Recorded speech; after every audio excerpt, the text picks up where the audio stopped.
Islam seorang suami punya hak untuk mengajukan permohonan kepada pengadilan agama agar diizinkan untuk menjatuhkan talak kepada istrinya. Akan tetapi yang banyak terjadi adalah permohonan tersebut biasanya didasarkan karena kehidupan rumah tangga itu tidak rukun, tidak damai, atau terjadi percekcokan yang terus-menerus tidak dapat didamaikan. Walaupun terjadi percekcokan, sering terjadi, tetapi kalau masih bisa didamaikan, itu biasanya tidak dikabulkan.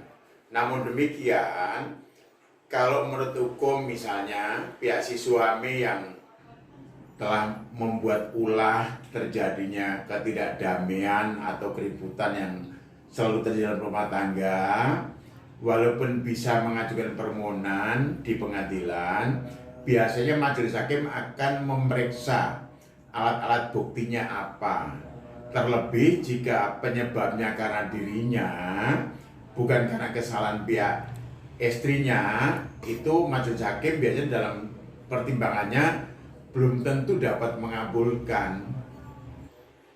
Namun demikian semuanya tergantung dari hasil pembuktian di persidangan nanti yang tidak bisa kita asumsikan saat ini. Karena kan ini baru cerita saja dari rekan-rekan semuanya.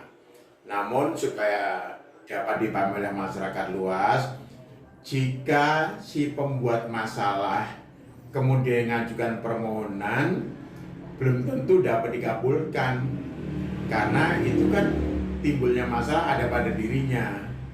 Jika problem masalahnya itu ada pada si termohon, nah itu biasanya dengan mudah dapat dikabulkan. Tetapi pengadilan kan juga tidak akan semena-mena, mesti akan memeriksa dengan cermat sebab musababnya apa.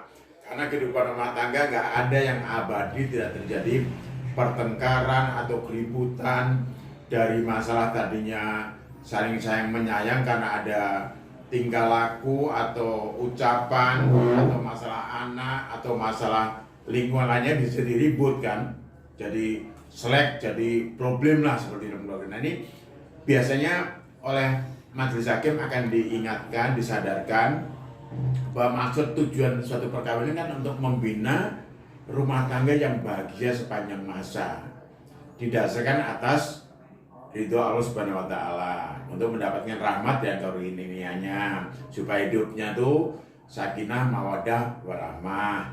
Namun demikian dalam perjalanan karena banyak godaan dalam kehidupan ini, termasuk juga godaan setan, bisa saja di antara salah satu pasangan suami istri itu berbuat kekeliruan-kekeliruan atau kesalahan-kesalahan. Selama itu masih bisa diperbaiki, masih bisa diterima oleh pihak yang satu dengan lainnya, hiduplah dalam satu keluarga yang bahagia. Namun demikian, apabila sudah beberapa kali atau berulang kali terjadi keributan, kemudian sampai ada suatu klimaks yang tidak bisa diterima oleh salah satu pihak dari kejadian-kejadian dialaminya, itu tergantung pada kedua belah pihak tersebut. Misalnya, terus diajukan permohonan, kalau kedua belah pihak setuju, bisa saja.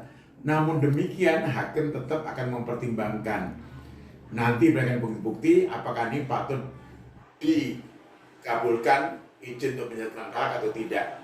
Talaknya biasanya talak satu lah seperti itu. Tetapi tidak semudah seperti itu gitu. Jadi jangan dianggap nanti hidup rumah tangga dalam suatu ikatan tali perkawinan itu sesuka-sukanya gitu. Gak suka, ajukan permohonan misalnya suami untuk menjatuhkan talak. Yang istri begitu gak suka, ajukan gugatan perceraian. Jangan seperti itu gitu. Namanya kehidupan, romantikanya, dinamikanya tuh semuanya kalau kita nikmati adalah sesuatu yang sangat indah. Itulah rahmat dari Allah Subhanahu wa Ta'ala. Sehingga harus kita syukuri gitu.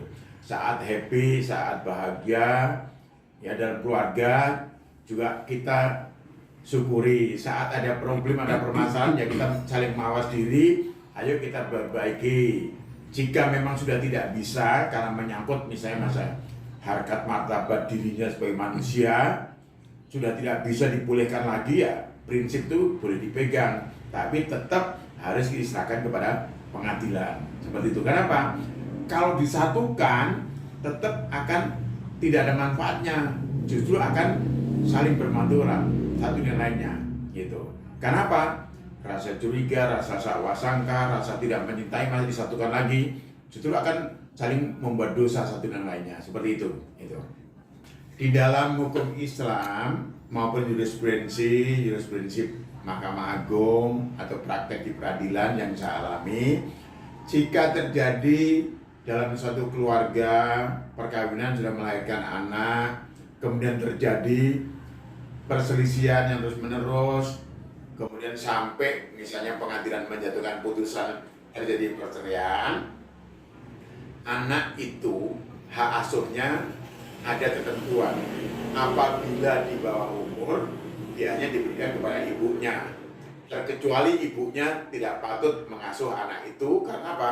Jika ibunya berkelakuan tidak baik, nanti menurut pertimbangan pengadilan macam-macam ya, itu hak asuh anak di bawah umur bisa diserahkan kepada bapaknya.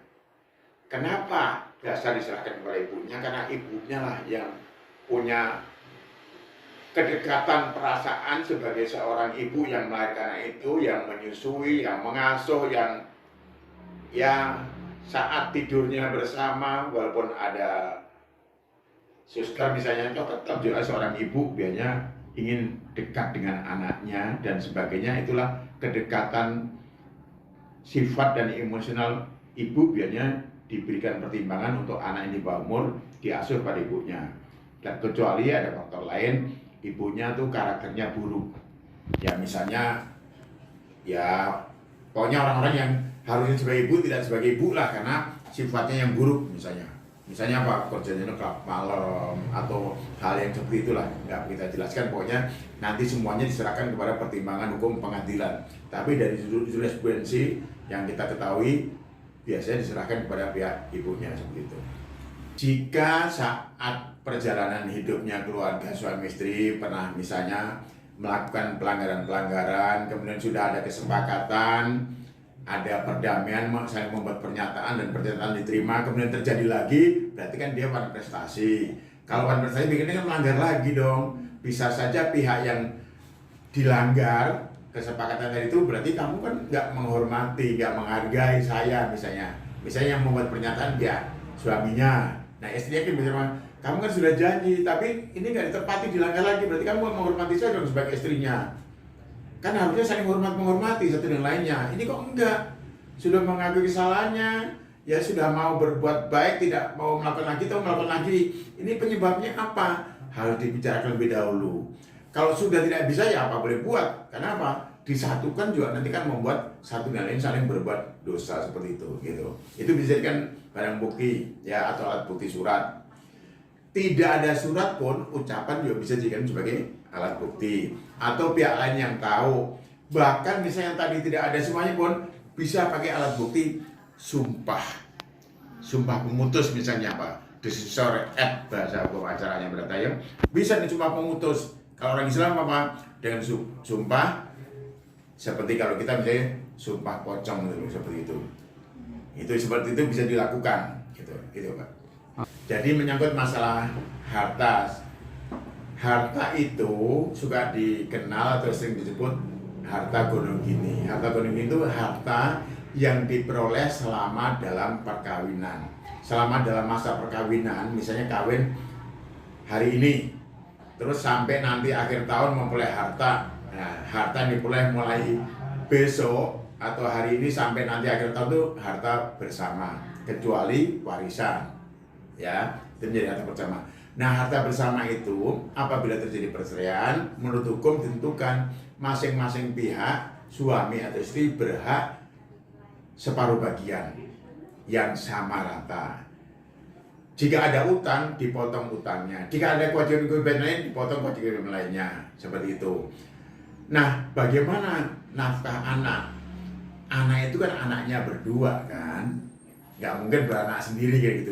Ya, kedua belah pihak itu berkewajiban untuk membiayai biaya hidup anak, pendidikan dan kesehatan. Karenanya bisa juga diambil kesepakatan kedua belah pihak untuk membiayai anaknya, itulah dari bagian harta bersamanya itu. Misalnya kalau secara musyawarah damai, kalau tidak jadi serahkan ke pengadilan untuk pengadilan menentukan berapa besarnya biaya nafkah anak, ya, biaya hidup anak, biaya pendidikan, kesehatan sampai anak itu dewasa. Dibebani masing-masing berapa besarnya.